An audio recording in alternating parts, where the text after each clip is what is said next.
Hola, doy gracias a Dios por permitirme hacer esta nueva lectura y ya sabes, Dios te ama un montón. Semiología de las glándulas del cuello, inspección y palpación de las glándulas del cuello. Glándulas salivales. Glándula parótida. La parótida normal, que ocupa la región que topográficamente lleva su nombre, no lleva la depresión que existe por debajo o por delante del lóbulo de la oreja, pero en estado patológico puede hacerlo, y ello ya da en la inspección un cambio que puede ser llamativo. Es una glándula salival de mayor tamaño y que se agranda con mayor frecuencia. Normalmente no puede palparse por impedirlo el tejido que la rodea. Se localiza entre el ángulo mandibular y la apófisis mastoides, extendiéndose hacia la superficie del músculo macetero y del ángulo cigomático. Realizada la inspección, la palpación completa el examen, realizándola con las manos dispuestas a uno y a otro lado de la región, recorriendo esta en su cara externa, tratando de establecer sus límites y las características de sensibilidad, dureza, superficie, etc. Asimismo, debe inspeccionarse la mejilla. La característica más espectacular del agrandamiento difuso de la glándula parótida es la obliteración del hueco del ángulo maxilar. El abultamiento de la glándula parótida ocurre en diversos procesos, ya sea inflamatorios, parotiditis, caso en el cual bora el ángulo de la mandíbula, la abertura del conducto parotidio se encontrará también inflamada. Esto puede comprobarse en la zona mucosa de la mejilla frente al segundo molar del maxilar superior. Las neoformaciones, cáncer, tumores mixtos y obstrucción del canal son también causas de agrandamiento de este órgano. La topografía del abultamiento hállase en la relación con la glándula afectada.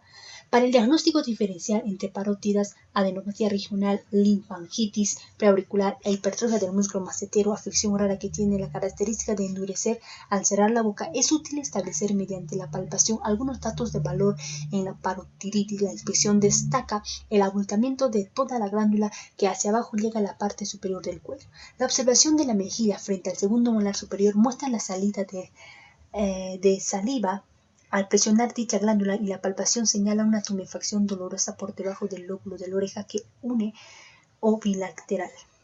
Los tumores mixtos, en cambio, empiezan frente al ángulo del maxilar o delante del tragus y tienden a exteriorizarse y hacerse procedentes. La palpación da signos de solidez sin ser leñosa y son lisos. Lo mismo pasa con los tumores mixtos de la glándula submaxilar.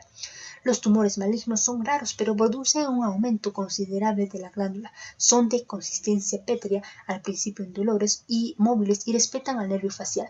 Luego se hacen fijos y solo muy al final dan adenopatías cervicales, no respetando al nervio facial. B. Glándulas submaxilares. Se localizan por debajo de la lengua. Normalmente no hacen relieve en el cuello, aunque su agrandamiento manifiesto puede ser ostensible en la inspección por debajo del ángulo de la mandíbula, y como en el anterior, la palpación completa su estudio, la cual debe realizarse en forma bimanual con dos porciones, incluyendo el examen del piso de la boca. Su agrandamiento suele deberse a procesos diversos. Por ejemplo, la litiasis submaxilar provoca su tumefacción al obstruir el conducto de Wharton en el triángulo submaxilar, la que puede ser intermitente, elemento importante para diferenciarla con una adenopatía. Como parte de la parótida, es útil en el examen sublingual de la ampolla del conducto de Wharton y la palpación bimanual de la glándula. Para ello se coloca en el índice de una mano en el piso bucal, entre el lado interno del revuelve alveolar inferior y el borde de la lengua en su porción posterior, apoyando dos dedos de la mano puesta por fuera. Este procedimiento es útil para diferenciar la litiasis de una adenopatía, porque si se trata de la glándula se palpa dos porciones, una cervical y otra bucal. C. Glándula sublingual.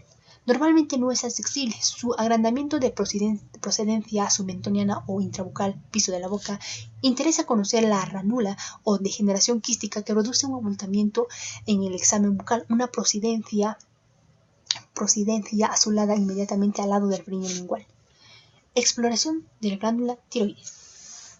Merece estudio por separado. Es la glándula más importante de todo el cuello, siendo la glándula endocrina en todo examen está sujeta a la inspección, palpación, medición, percusión, auscultación, presencia o ausencia de soplo en tiroides vascularizada. Exámenes complementarios, radiografía simple con signos directos o indirectos a través de la tráquea o calcificaciones tiroideas, pruebas funcionales del tiroides, centellografía y ultrasonografía. Inspección. La inspección debe hacerse de frente y de perfil. Normalmente pocas veces la inspección solo puede verse el istmo glandular, sobre todo al tragar y en mujeres jóvenes. La palpación La inspección debe completarse con la palpación. Habitualmente, la glándula normal se palpa como una masa dura y lisa que asciende con la deglución. En los pacientes con cuello corto y cargado de grasa es muy difícil reconocerla y a veces imposible. Si se encuentra un tiroides grande o nodular, debe establecerse cuidadosamente con los dedos que realizan la palpación los límites tanto de la glándula como de anomalías. Debe palparse por su parte posterior por delante y por debajo. Aproximación posterior con las dos manos. El examinador se encuentra de pie detrás del paciente. Para un examinador experimentado, la colocación y los movimientos de las manos se harán de la forma siguiente. 1.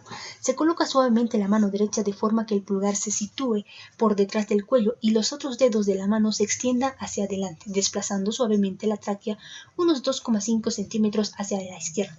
2. La mano izquierda debe sentir el movimiento del lóbulo izquierdo del tiroides. Realiza hacia arriba mientras el paciente traga. Esta se curvará rodeando el esternocleidomastoideo y descansará suavemente sobre el lado izquierdo del paciente de forma que las yemas de los dedos noten ligeramente los movimientos de la glándula por debajo de la piel. 3. Las funciones de las manos serán intercambiadas de forma que la mano derecha del examinador sentirá el lóbulo derecho del tiroides, mientras que la mano izquierda estará desviando la tráquea hacia la derecha. Aproximación anterior. El examinador se situará delante del paciente y frente a él, aunque la orientación general del examen será la misma, es decir, la tráquea será desviada a un lado con la mano, mientras que la otra sentirá los efectos de la deglución. La mano izquierda se colocará por detrás del músculo esternocleidomastoideo y la tráquea se desplazará hacia la derecha, de forma que la mano derecha palpe la glándula durante la deglución. Función de los dedos serán intercambiadas de modo que la mano derecha desplace la tráquea hacia la izquierda y así la mano izquierda note la glándula al deglutir. Palpación por debajo de los lóbulos tiroides, para poder palpar los lóbulos que se dirigen hacia el tórax. Mientras que el paciente traga, el examinador debe palpar cuidadosamente por debajo del reborde inferior de cada lóbulo, intentando notar cualquier extensión del tejido tiroideo hacia el tórax. Puesto que en la deglución todo el tejido tiroideo se mueve hacia arriba y se podrá sentir la posible existencia del tejido tiroideo intratorácico. Mientras se realiza el examen del tiroides se facilitará un vaso de agua al paciente. El cuello durante la palpación debe estar en estado de relajación. El examen debe diferenciar lo que puede confundirse con la glándula tiroides. Grasa dispuesta horizontalmente en esa región, cartílago cricoides, musculatura del esternocleidomastoideo, etc. Si el cuello es corto y se trata de sujetos obesos en la que la palpación tiroidea es difícil, es útil la maniobra de pisillo, llevando la cabeza del enfermo hacia atrás y apoyando el occipucio contra sus manos cruzadas. La tiroides se hace más ostensible. Así se va marcando el límite de la glándula, lo que da la idea de su tamaño. Luego se aprecia su superficie lísida o abollada y su consistencia, asimismo si hay frémito a la auscultación es equivalente al soplo. Si hay nódulos se completa el examen realizando la palpación por delante. Colocándose frente al enfermo se practicará la maniobra de Crille. De frente el pulgar de cada mano palpa sucesivamente el lóbulo del lado opuesto en busca de nódulos.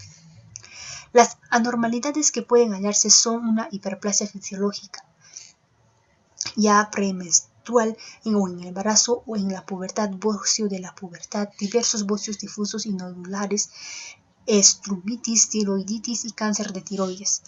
Con o sin bocio cervical puede hallarse un bocio endotorácico que muestra sombra torácica, circulación venosa torácica superior y disnea. En tales casos es útil la maniobra de Marañón. Al levantar los brazos y echar la cabeza hacia atrás hay disnea y aumenta la congestión de la cara porque se estrecha el orificio superior del tórax. Medición del cuello. Completando la palpación, se harán mediciones en caso de aumento de tamaño de la glándula. Este método tiene mayor aplicación en las regiones bóceas endémicas, sobre todo en los bochos de la infancia o de la niñez, sometidos a tratamientos vigilados periódicamente por medio de inspecciones escolares. Se considera la circunstancia del cuello tomando como puntos de referencia habituales por detrás de la apófisis espinosa de la séptima vértebra cervical y por delante la parte más saliente. Se puede medir también el diámetro anteroposterior, considerando el mayor diámetro, asimismo medir la altura de cada lóbulo. Percusión. Este método de exploración dará signos de importancia vinculados solamente en los bocios endotorácicos. Generalmente se acusan por una matidez external e infraclavicular. y comúnmente se confunde con la matiz que da el área de percusión del corazón, llegando algunas veces la matidez del bocio hasta la tercera y cuarta costilla. No es este un signo constante, pues un bocio endotorácico puede estar completamente disimulado por la claridad de la percusión del tejido pulmonar que lo rodea. Auscultación. Si se aplica un estetoscopio de campana sobre la superficie de los lóbulos laterales del paciente con enfermedad de Basedeu, se percibe un soplo sistólico debido al hiperflujo sanguíneo de la glándula sumamente vascularizada. En estos casos, la palpación puede percibir un estremecimiento frémito. También podemos encontrar ruidos penosos y los signos indirectos de compresión de los órganos vecinos. Exámenes complementarios. Radiografía simple. El examen radiológico de la tiroides debe efectuarse en todo paciente que presente una alteración de esta glándula. Este examen radiológico se dirige al cuello y al mediastino y tiene por objeto fundamental observar el estado de la tráquea. El bocio intratorácico puede producir desviación lateral y estrechamiento también lateral de la misma. El examen radiológico comprenderá las posiciones laterales y anteroposterior. Cuando existe un adenoma del tiroides en el polo inferior de la glándula, todos los factores contribuyen para que este adenoma se haga infratorácico y se ubique en el intestino superior. En este caso, la tráquea se desvía y se estrecha. Cuando los adenomas son de ambos polos, la tráquea es comprimida bilateralmente y se puede adquirir la forma de la llamada de vaina de sable.